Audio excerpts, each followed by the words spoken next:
marriages aren't perfect. No human being is perfect. You will make mistakes every single day of your life. It's just for some reason within society, we put a scale as to what matters and what doesn't.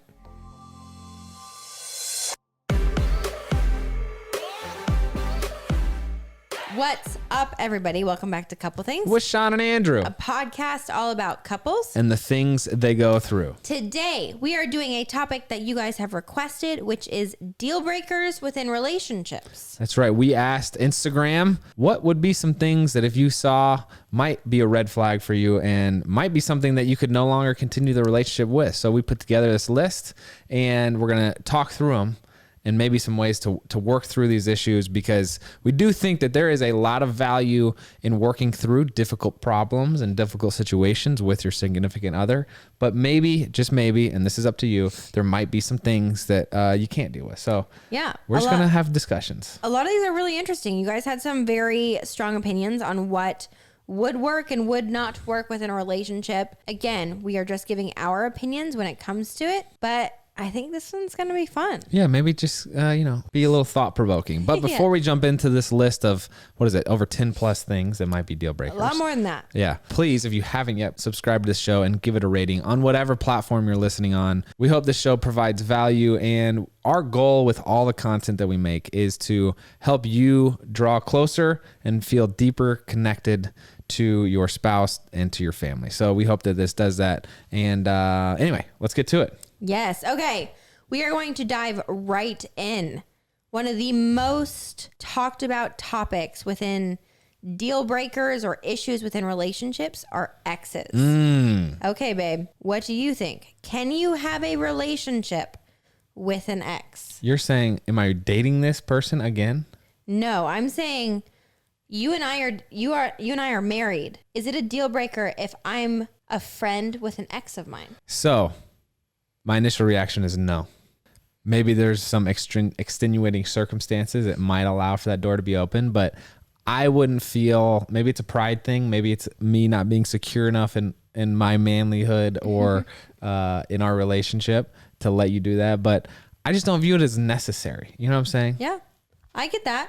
And I feel like I personally have gone back and forth on this topic. We've had this conversation a lot. More so with, which we'll get to, can your spouse have friends of the opposite sex?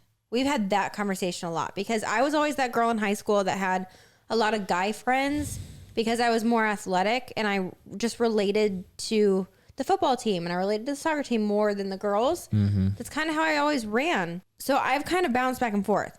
Can you have a friendship with an ex? I think it would take special scenarios. I don't think you could have been in love with them and it be a friendship. No, but what does that even mean? How do you even gauge that? That's what I'm saying. I think it's safer to just not have that in your life. I do think it's safer, yes. But do I think there's like a fine line there? Potentially. Because you could have gone on a date with someone once in high school who like you were like, whoa, absolutely not. And you were friends. Yeah. Okay. So you're saying there might be qualifications of, hey, we dated for 6 months. Can I still be friends with this person? But yes. if it's over 6 months, no. But if it's under 6 months, yes. All of that to say, I think it's a gray line where at the end of the day, you know the intention in your heart of what that relationship is. If there are any harbored feelings there, it's best to stay away. But I agree. I think that dives into can your spouse have friends of the opposite sex? I don't think close friends. No, that's kind of how I feel. And maybe that's too traditional of me or old school. I don't know what it is. I'm certainly not trying to be oppressive, but again, why? What's the? I've gone back and forth on that, but I think I agree because it wasn't until even recently that I had a conversation with someone once and they were talking about how they had been these best friends for so long. And 20 years later, he realized he had been in love with her the whole time. And I truly believe if you're a really, really, really close friend, then someone within that relationship wouldn't mind if things went further. Right. Even if it isn't you and you're truly there just to be a friend and you could never see that person as something else, maybe they could. I just feel like if I'm opening up to another woman about the struggles I'm going through, and maybe it's even talking about, oh my gosh, my relationship with my wife is tough. That goes down the path that leads to is nothing good. I don't feel like, I think that's, I am on that team these days. Yeah. I think it's just better to be bros and hang and be like, hey, they're a friend, but they're more so like my husband's friend. Yeah. Than the person I'm going to go sit down and have coffee with and tell them, oh, I'm having a really hard time because of this. They're not going to be your first call if something goes wrong in your life. So that's how I feel about it. Would love to hear your opinion too. Please share them in the ratings, reviews, YouTube comments, wherever. But I will say, there's a question on here. Can a healthy version of being friends with an ex exist, or being friends with someone of the opposite sex exist? My answer is yes. Just it's probably the exception, not the rule. Yeah. And I will say too, I do believe a healthy version could exist as long as it's an open place for communication, not with your ex, but with your spouse. Your spouse should know they're an ex. Your spouse should know the situation, and their input should matter. Even if it's the most platonic relationship in the entire world and nothing ever, whatever your circumstances, your current spouse's opinion and trust and feelings, even if it's nothing, should mean something, because you always want to put them. It should be the priority. It should be the priority over the friendship. Sure. Yeah. I feel like that's what marriage especially is. Engagement, same way. Dating in a less intense but similar way, is this person is my priority. Yeah. We were talking about this the other day of you're choosing to empathize more with your spouse than anybody else. Like you're choosing, you just touched me you're there. choosing, you did? Yeah. You're choosing to be on your spouse's team, have their opinions, have their back than anyone else. And so if that's compromised at all, I would say it's a no-go. Okay. And I hate to do that, but I'm going to be that person. I want to throw in the asterisk, controlling your spouse and saying you cannot be friends just because it's the opposite sex, just because those types of things I do not agree with. Because in a similar way, it destroys the trust. Yes. You're not giving your spouse any room to have their independent life and their independent identity and trust within the relationship. Yeah. Relationships are this, kind of two independent people figuring out how to be on the same team. Yeah. Not dominating each other's lives or trying to hide their lives from the other. So yeah. Today's Couple Things episode is brought to you by Best Fiends. Babe, how would you feel about a little friendly competition? I know you love a good challenge. Yeah, you do too. Do you know what level you're on in Best Fiends right now, though? Okay, I see where this is going, and I'm in. I love Best Fiends. It's my favorite de-stressor after we put Drew down for the night. Right? The puzzles are always so fun and challenging, and they're always adding new levels, so we never get bored. Seriously, just when you think you've seen it all, they surprise me. I mean, there are more than 5,000 levels in this app, so it just lasts forever, which I love. So just don't blame us if you get addicted to it. Let me tell you, they are constantly updating the app, adding new characters, levels, and maps. So there's always something to look forward to when you open it up. We love the characters, we love the colors, we love the storylines. So you never get bored. But babe, I would love to challenge you right after we get done with this episode. You're on. Join in on the fun and download Best Fiends for free today on the Apple App Store or Google Play. That's friends without the R, Best Fiends. Next issue that was submitted by Instagram. Again, thank you for participating in this. We got a lot of responses about, is your significant other being of a different religion a deal breaker? So we know several people where this is tough. This one's heavy only because we are very lucky in the sense that we are of the same religion. We even struggled a little bit with religion early on because of our involvement, how involved we were, what our upbringings were like within that specific religion. But I will say, do I think it's possible to be within a relationship or a marriage with different religions? Yes. I 100% believe it's possible. Do I think it's, for the most part, a given that it will work. No. So we sat down with Dr. Carl Pillimer, who is a doctor at Colgate, Cornell. He's Dr. Cornell. He's Dr. Cornell. Yeah. And he was talking about the things that cause rifts in families. And one of those is values. Yes. And so religion, whatever your thoughts, feelings, whatever your religion is kind of a set of values shared within a certain community, right? So pursuing someone and choosing to share a life with someone who has a different set of values, or certainly whose family might have a different set of values, which a lot of times I feel like is the bigger issue. Like if you and I are dating of different religions, we have this figured out, but I go visit your parents and they just can't deal with the fact that we don't share the same religion, or they see things way differently because of that. That is one of the major reasons for rifts. So again, I would say, is having a different religion a deal breaker? I would say it's more of a rule than exception that it is a deal breaker, unfortunately. And for the people who are listening to that and they're like, well, wow, I disagree with that completely. Again, there's always exceptions, and this is just our opinion. But I think what's overlooked majority of the time within two people who are starting to date, or even early within marriage, that have different religions, is look at the long-term plan.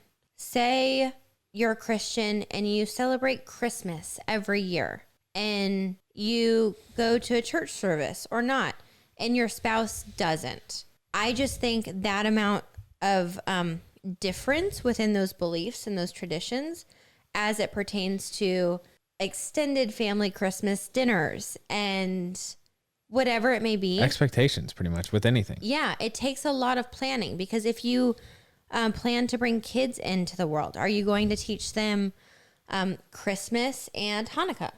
How are you going to celebrate both of those? Are you both going to go to the family's holiday traditions that celebrate those as well? What is church going to look like if you go to church? What if one of you believes in church but the other person doesn't? It's just, you have to look a little bit farther down the road. Even if it's easy at the moment, you have to say, what could this scenario put us in? Yeah. And we're not trying to discourage this by any means. No. But when we sit down and interview other couples, which is our favorite, I mean, we love doing that. We always ask, what are your pet peeves? Yeah. And a lot of these pet peeves are rooted in the sense of, hey, I don't take out the trash because I wasn't raised that way to take out the trash, but you expect me to take out the trash because your dad always did. So you now have applied that expectation of the man of the house taking out the trash to me. You know what I'm saying? And with religion, there's so many layers of that happen. Like you were mentioning family holidays. How do you navigate that? There's all these, everybody comes in with these certain expectations. And I think that the different religions adds a layer of complication, and it's tough. There's a lot of talk of our friends who have dealt with this situation. Hey, what if I convert? Does that just solve the problem? If I convert to their religion, and that really it almost doesn't make a difference whether they convert or not, because it's a family issue of, I'm going to marry this person and it's great between you and I, but to some extent, my mom or dad feels cut off now, or they don't approve fully, so they're not going to show up to the wedding because it's in a certain venue, of a religious temple or sanctuary. You know what I'm saying? It's very complicated. All of that to say, we believe that the religion side is complicated, that you are able to navigate it. That's just one of those topics within the deal breaker world that you should probably talk about a lot. Well, can I talk about it a little more too? Because I have just compounding thoughts here. One, to share the perspective that Shawn and I have is we view marriage as kind of this blending of families, right? And it's this opportunity to take all of the good things about Shawn's family legacy, blend them with all the good things about my family legacy, and try to get rid of all the bad things. So if you don't come from a family situation like that, where there's no expectations of religions from your parents, or you're not close to them, whatever, I think that removes a layer of complication. But I'll also say we do view marriage as religious. You know what I'm saying? Like we view it as a Christian God ordained blessing to have in your life. And there's a lot that comes with that. So it's almost like we view it as almost like obligation. I'm not sure we would have dated had we not been the same religion. And to pound it in a little further, just because we just want to, let's just beat this horse. I think most religions, even if you're atheist, which I would deem a religion, is that correct? Well, yeah. No, it's a group. I don't know how. I don't know how a group of people. Even if you're atheist, whatever your belief in that world is under that category, I think that belief structures how you see a relationship operating. Yes. What you can and cannot do, how you should and should not be, what your rules are, basically, all of it. So if your basic foundational rules of how a relationship operates aren't on the same page, that can make a relationship very complicated. Yeah. That was we might need to do a whole entire episode on this one, to be honest with you. There's so much that goes into this. We need to find a couple who has worked it out and who has not. Today's episode is brought to you by Mentionables. If you follow me on Instagram, then you've probably seen the launch or something special that's been in the works for a while. It's one of my favorite projects you have going on. I know it is, babe. I am so excited. I launched a brand new collection of lingerie with one of my favorite brands, Mentionables. I might be biased, but you're going to want to buy all of the pieces in this collection. Thanks, baby. I am so thankful that Mentionables has helped me and so many other women feel confident and comfortable in their own skin. Mentionables is a model-free lingerie company on a mission to empower women. Which I love because there is no right or wrong shape to a woman's body. And you shouldn't have to fight to fit into something beautiful. So visit shopmentionables.com and check out my latest collection I designed with them in a new spring color, Rosé. Trust me, the pieces are stunning themselves and you'll also feel amazing in it. And it's all available in sizes extra small to 3X. Use the code EastFam for 10% off your purchase.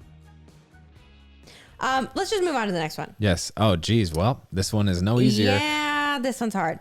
So another topic of conversation when it comes to deal breakers is diet a deal breaker within a relationship? Yes. Can it be a deal breaker? Vegan, alcohol, no alcohol, fast food versus not, all of it. I think the underlying topic here in regards to diet is, do you support your spouse and how? You know what I'm saying? If your goal, if my goal is to add 20 pounds of muscle, and by doing that, I need to cut out pizza, I need to cut out alcohol, and you're not supporting that at all, that's tough. See, I disagree with that. Really? I disagree with that because I don't see it as, you are of the mindset that a diet is a goal, right? Okay. That your lifestyle and your eating habits have purpose to them. I think you should break it down even farther to where that's just of a different mindset than a lot of people have. Okay. Diet as a whole, I think 100% can be a deal breaker because... Interesting. We've never had this conversation. Because that is lifestyle. I think diet can say a lot about what your lifestyle is. The fact that you just said, am I trying to put on weight? Am I trying to lose weight? You have a general understanding of what nutrition and physiology can do to your body, right? Okay. Say I'm going on a first date with someone and they're like, I want to go order one of everything from McDonald's. Okay. And sounds like a fun date. And I want to go count calories at a salad bar because my lifestyle represents both sides. Okay, see, but I also will rebut this by saying I think in diet as well as other issues, people don't approach it with the right perspective. So you're viewing diet as more of a selfish thing of I need to count calories and have salad. And that's like, this is just me versus a world mentality, I feel like. You know what I'm saying? No. I'm saying I think your diet, and I don't use the word diet as like, what diet are you on? I'm specifically talking about what's your relationship with food like? Okay. I think that can be very clear indicators of what your life is like. And that's just coming from my past, which has baggage with diet. let me try to clarify. If I am not going to go on a date with you because you want to eat a salad and I want to eat McDonald's, then sure, I think that's, if we're both so stubborn and so obsessively focused on this issue of food, do you see what I'm saying? Yes. Then it's a no-go. Take it one step further. I think you have it switched. Okay. I don't see it as you're not going to go on a date with me because I want to go eat a salad. I see it as I'm not going to go. I can't. You're not mentally healthy enough. I'm not mentally capable of going to McDonald's and ordering one of everything. And being able. So I don't think this will work. So, okay. I'm just saying there's some more personal development that needs to be had there. For sure. You see what I'm saying? Like, but how many times have we said, do you see what I'm saying? But do you understand my perspective of, okay, let me take it. This is really interesting. I was not expecting this conversation. Neither was I. I thought this was going to be a breeze one. But. I think first date, right? You take me to Dairy Queen. Okay. And you're like, delicious. Let's go crazy. Let's have a fun day. Let's order one of every Blizzard on the menu. Let's taste the ice cream sundae. Let's do this. That's a freaking great date. Great. I agree. I now agree. But when we first started dating, I was still in a place of an eating disorder. So if you took me there and I acted reserved and meek and I didn't eat and I was just like, I can't have that. Can you actually we run across the street? I'm going to grab a salad. That would be a put off. That would be a turn off. No, I disagree. Because I think relationships are at their best when a new situation arises, such as us at a Dairy Queen that you don't feel comfortable at. You share your vulnerability of, hey, I really was excited about this concept for a date. I'm sorry, I am down right now because I have all this complex past. I'm sorry. And then we work through that and I say, hey, you know what, babe? Actually, it's okay. I'm sorry to put you in this situation. And then we work through it. That's like a golden nugget that without that new situation of the food, we would have never I would have never seen that side of you. It's that's a beautiful side of it. Agreed. I don't know how this is going to be able to be edited, so I'm trying to think. But two, I think it takes a lot of self-reflection and realization that a lot of people aren't capable of forming in certain phases of their life, to where diets and lifestyles within food can be very polarizing. And it makes me sad to think that, actually. 100%. Yeah. There were so many years of my life where I could never admit that I had a problem. And I would get defensive and I would get insecure and upset and depressed because a food or a date was limiting me to be the person that I was. You couldn't share that you had a problem? I could not. Like, you knew you had one and you were like too embarrassed to share it, or you didn't know you had a problem? This is new to me. Both.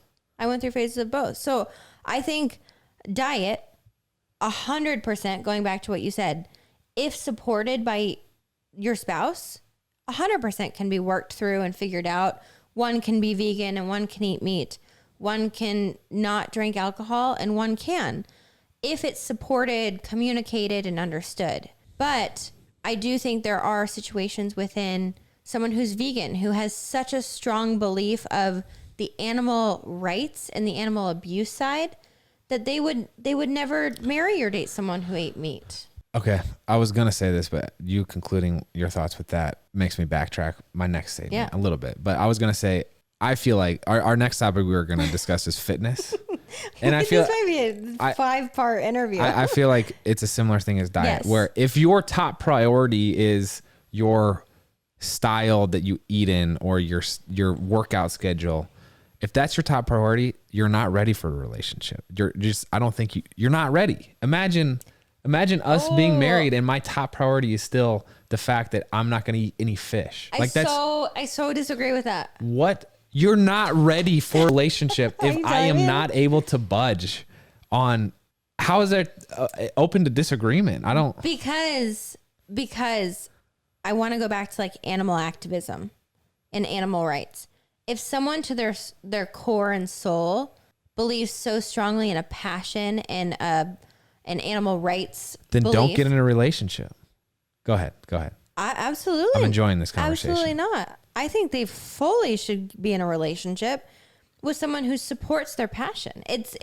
Their passion for animal activism is no different than our passion for elite athletics. But it's not There's my no top difference. priority. It's not my top It priority. doesn't have to be their top priority, but they could still be vegan because of it and be supported by their spouse. No. Yeah. I agree with that. But I'm saying if I had the choice between eating fish or dating Shawn, and my choice is I'm going to eat fish, then I'm not ready. I beg to differ, This is baby. so interesting. Because I truly believe you and I work because we valued one of our biggest passions in life was health and fitness.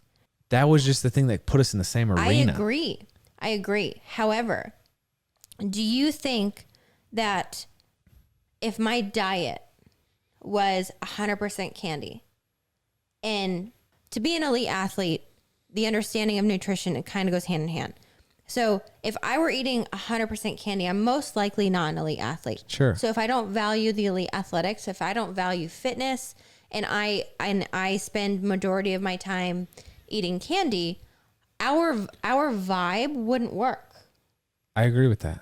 And so that's why I'm saying Our hobbies, our interests, the things we talk about Exactly. is just going to be thinner. So what I'm saying is it doesn't have to be someone's full priority, but if that's who they are, if that's their hobbies and their interests that form their lifestyle of who they are, that's why I'm saying if you have someone at McDonald's and you have someone at a salad bar, like at a Whole Foods, not saying that they can't ever mesh. No, I'm not saying that at all. But if those relate to their core values and hobbies and interests as a human being, those most likely aren't going to mesh. You're saying the Venn diagram of overlapping interests is going to be smaller. Yes.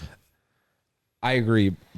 And I think we're just getting caught up on the phrase here. You're saying if this is their interest, I'm saying if this is their priority, you know? For sure. Like if you're prioritizing, I need to go eat a tomato instead of talking to my husband. Yeah. Yeah. But I don't think that's the question. I think it's, can differing diets. Okay. So if you're vegan and I only eat meat, then I think we might have a hard time. I think that would take communication as to what our outside hobbies are, which takes me back to one of my first statements about diet. I think diets are clear indicators of your lifestyle, of what your hobbies are, of what your passions are. Yeah. And so I think diet can be very polarizing. Okay, I agree with you. I think we ended up on the same page there. I don't know. I will say my mentor shared this with me. I feel like this. We got freaky there for a second. Yeah. My mentor shared this and I viewed it as some of the most valuable dating advice I've ever received. He shared this right before we got engaged. He said, Andrew, listen, the only things that matter when you're looking for a spouse are her heart for you and her heart for God. Now, we come from a religious background. So he's saying, if you care for me and I feel that deeply and I can reciprocate that, and we share that same value set of religion, he said, everything else is style and style changes. The only two things that matter are her heart for you and her heart for God. Everything else is style and style changes. Yeah. I think that's powerful and applies here because I might be a vegan for 2 years, for 3 months and whatever. That's a style. It's a style of eating. Fitness is a style of your schedule. Yeah. When we have a kid, we've been through these evolutions of, we did Whole30, we did football training where I was bulking up. We've done American Ninja Warrior where I'm slimming. It's style. Agreed. And it's not the top priority. Like, I agree. It falls. So, okay. Wrapping that up. Yeah, I don't think it's a deal breaker, but I think it can be complicated. We're going to skip over fitness because I think we just kind of talked about that. Today's episode is brought to you by Verb. Having quality snacks on the go is a must in this family. Yes, I love snacks. And when we say quality, we mean great ingredients and even better taste. That's why we love Verb bars. They are gluten-free, plant-based bars that have as much caffeine as an espresso. And here's the thing, the caffeine comes from organic green tea. That means you get a smooth, long-lasting energy boost without the jitters. And we haven't even talked about their flavors yet. Do you have a favorite, babe? Yes. Coconut chai is the best. Let me tell you about their salted peanut butter, though. It's amazing. It is truly the best on-the-go snack to have. So we've worked out a special deal for Couple Things podcast listeners. You can receive over 50% off their best-selling starter kit. This is a great way to try any of their delicious flavors. Go to verbenergy.com/EastFam or use code EastFam at checkout to claim this deal. That's Verb, VERB, Energy, ENERGY.com/EastFam. This discount is only valid for their starter kit. Let's get back to it. Oof. Yeah. Wow. We need in 2 hours. I did not know. I thought diet was going to last 4 seconds. The next one is this. Kids. If one person wants kids and the other person doesn't want kids, yeah, that's tough. I think that's really tough because I think that comes into having had a kid now. I feel like I could say this before. I think it would be hard for me to be able to say. I think it comes a lot with an identity and a purpose you feel within yourself.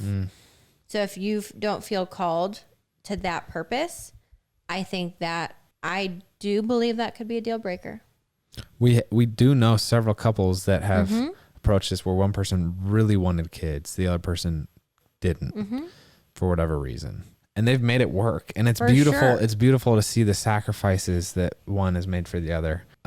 Probably not the ideal situation that you'd want to walk into if you had the choice, right? I think when you take a second and you think, do I want kids or not? I think you're looking so far into the future of what your entire life looks like. And if you actively are wanting that or actively are not wanting that, you're seeing very specific lifestyles. And if your significant other doesn't see that type of lifestyle, I think that could be very hard.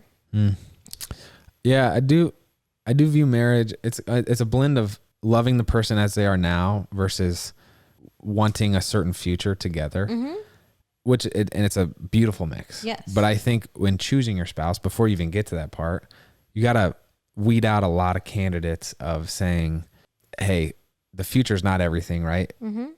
There's a lot of importance of me loving you, who you are right now, which is like, we're not going to have kids for 10 years because we're 20 years old, whatever, you know what I'm saying? You have to weed out the candidates that might not want that same trajectory. Very, very touchy. And someone did ask with this topic, how soon do you have this conversation? I think you have that very soon because that's just, where do I see my life going? I know when I was dating, I was looking for the father of my children. That's how I saw my life. And whether that was children that I was able to bear or adoptive children, I saw children in my life and I was looking for a partner who would be within that world with me. And I think that looks different to people who don't want kids. Yeah. I think this is where making a list for things you want in a spouse kind of comes in handy. Yeah. Of, hey, do they check the box of wanting kids? Great. Do they check the box of having a saving religion? Great. Do they check the box of whatever? Like, certain things are just kind of qualifiers of, hey, I see so much beauty in this person, but we don't share this core value. So we either need to really talk about this or we need to maybe go other ways. That's tough. Yeah. This is interesting. Yeah. We're about to go off, right? I feel like I'm about to go off on this one. Marriage. I know. Marriage. Does one person want to be married and the other not want to be married? Maybe I'm an old man at 29 here. I say this, marriage and having kids is not for everyone, but if it's for you, I feel like the sooner you prepare yourself to do so, the better. Yeah. Just do it. Like, marriage is the coolest tool for whether you're into self-improvement or romance or whatever you're into. Marriage is this amazing incubator of that. It's the best. Like, why would you not? That's how I feel. I agree with you, but we agree on a lot of value things. I understand that marriage is a belief. Marriage under God is a belief. marriage by contract is a contract. And a lot of people can live by common law marriage and can live so happily just as a partner. No, okay. Okay. So, as it pertains to deal breakers within the topic of this conversation, I think it goes back to religion. I think it goes back to lifestyle. I think it goes back to kids. If you believe the same thing, the moral compass of your foundation of your relationship, if it is aimed at the same target and you are going by the same guidelines and beliefs, then yes, I think it can work if you don't believe in marriage. But I think if one of you believes in marriage and one of you doesn't, I think you have to look at the foundation of your relationship. Because I think the foundational values and core beliefs that each of you have might be different, which can cause a lot of issue within your relationship.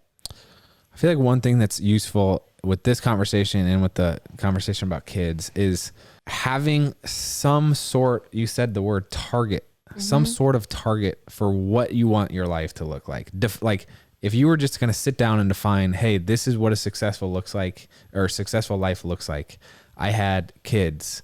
I was married for 50 years. I lived in home, like in the same town as my parents. Like fast forward your life to the day before you die and ask yourself, what does a successful life look like?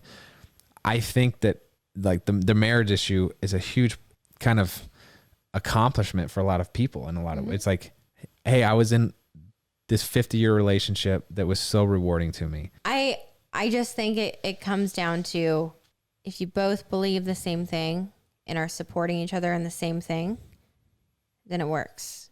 If you aren't, it gets complicated. Next topic, cheating and infidelity. Can you find a way back from that? I say yeah. I say yeah. I think it apply. I think this is kind of in the same conversation as, well, first of all, a lot of it has to do with trust, right? That's the biggest core issue here that people need to work through. But it's almost like if I come from a background where sex is like this massive deal, like an idol, and that's ruined in our relationship, then that's going to be tough, right? But if people come from, I don't know, it's an interesting conversation.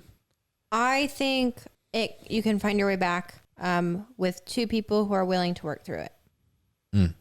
I think it's one of those things where if you choose from day one, you're going to work through it, then you're going to work through it. And you're going to figure out why and how it happened. And you're going to work to make that never happen again. We know friends who have made it through this successfully, friends who have not made it through this well, friends who have been in limbo for years. And again, it went one way or the other. But yeah, I think I will say the ones that made it work actively chose. Yeah. But whichever way you go, it's probably better to just make up your mind. And if, Yes. No sense in hanging around in a situation that you're not fully bought into, to your point.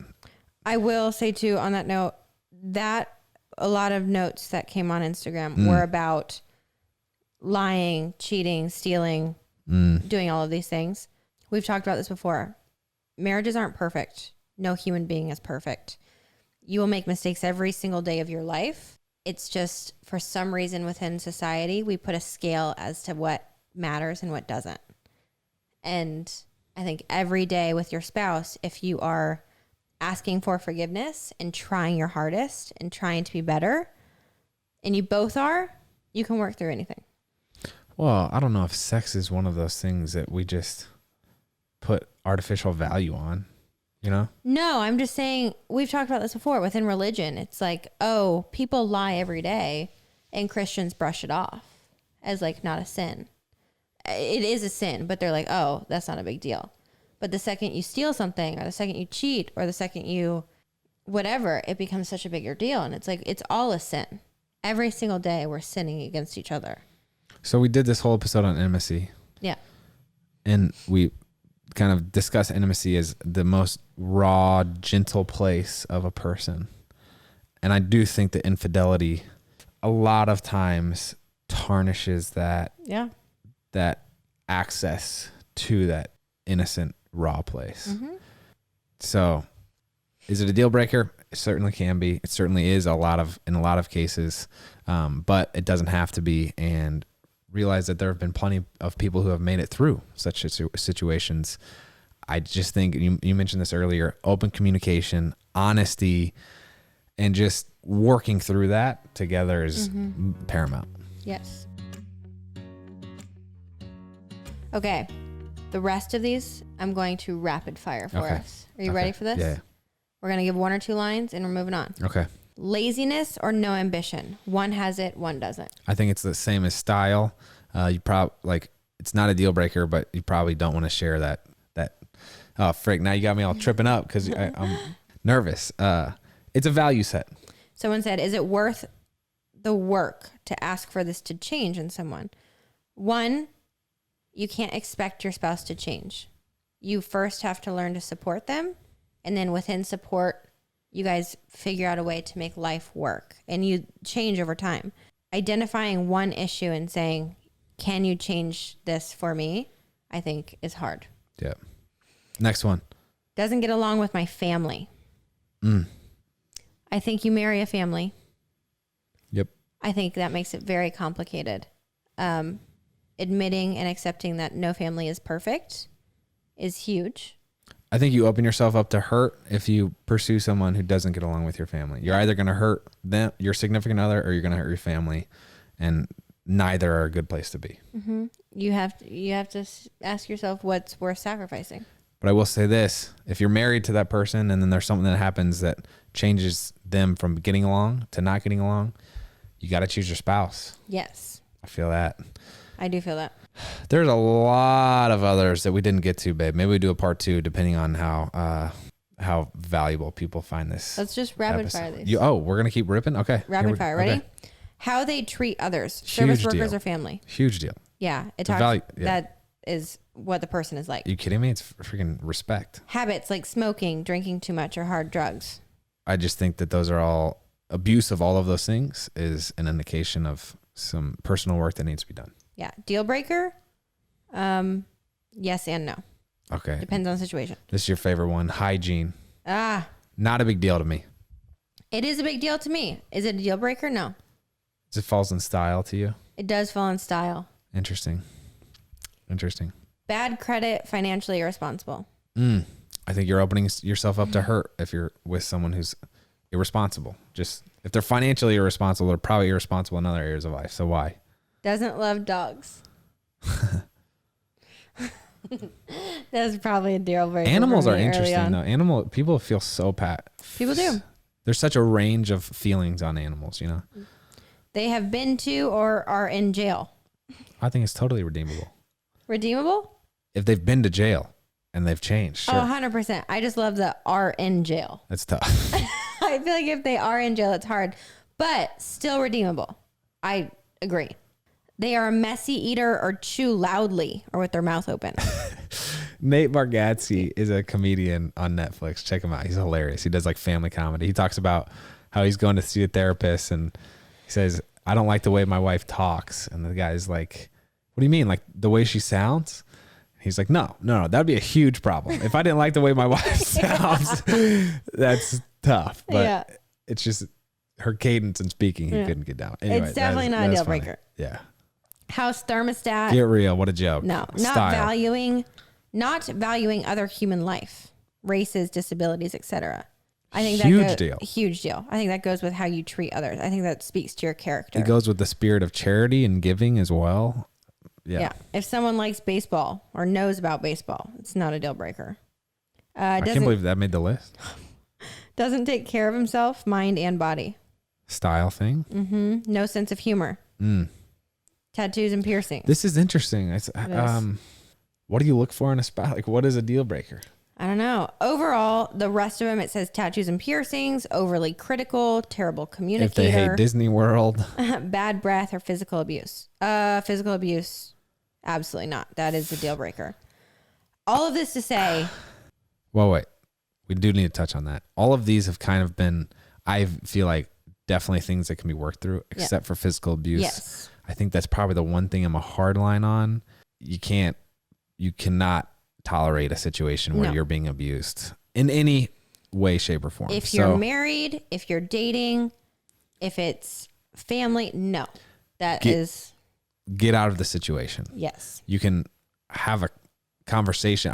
I need to have a better understanding of what the mindset is, the kind of the victim mindset, but get out of the situation and you can deal with whatever you need to deal with afterwards. Yes. So outside of physical abuse or mental abuse for that matter, I think that's just abuse of any kind. All of these, I don't believe there's a deal breaker in relationships. I don't. I think every relationship is different. I think every relationship is unique. And I think you can truly make anything work. But whatever you're choosing to make work, you are choosing to make work. That is your choice. So someone told me this early on when I was dating a different boyfriend. But we weren't talking about marriage. I was talking about marriage to my parents. And they were like, listen, whoever you choose, you're choosing that person and you're choosing that life for the rest of your life. So you have to be okay with whatever that comes with. Yeah. And if you're good with it, you're great with it. And that works. But you're choosing.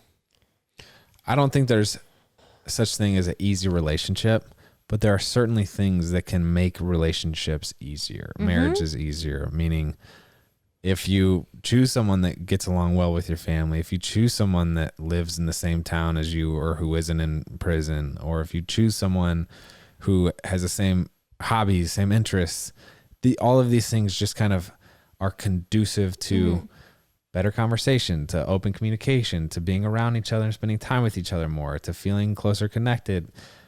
So keep that in mind as you navigate this space. But are there any deal breakers? I think we only said one. Yeah, the abuse is the only deal breaker I can think of. Would love to hear your thoughts though as well. This was a list put together through an Instagram community, and it actually was pretty interesting to think about. I hope some of what we said made sense. We just kind of... I feel like we got in the weeds there a little bit, but I think we'll have a nice follow-up conversation about this. And if you like this podcast, we do try to make this something that's fun to listen to with your spouse, significant other, whoever that may be. So let us know I did say that weird. It's okay, I like it. Let us know if you do have a conversation and what the conclusion of that was. But that's all we have for you today. Thank you for listening. If you haven't subscribed to the show yet, since you made it this far into the show, I think you might have liked it. So please do so. Give it a rating. Takes maybe 10 to 15 seconds. We love hearing your feedback and reviews. So we'll see you next week, though. We have another fantastic interview. That's all we got. I'm Andrew. I'm Shawn. And we are the East Fam.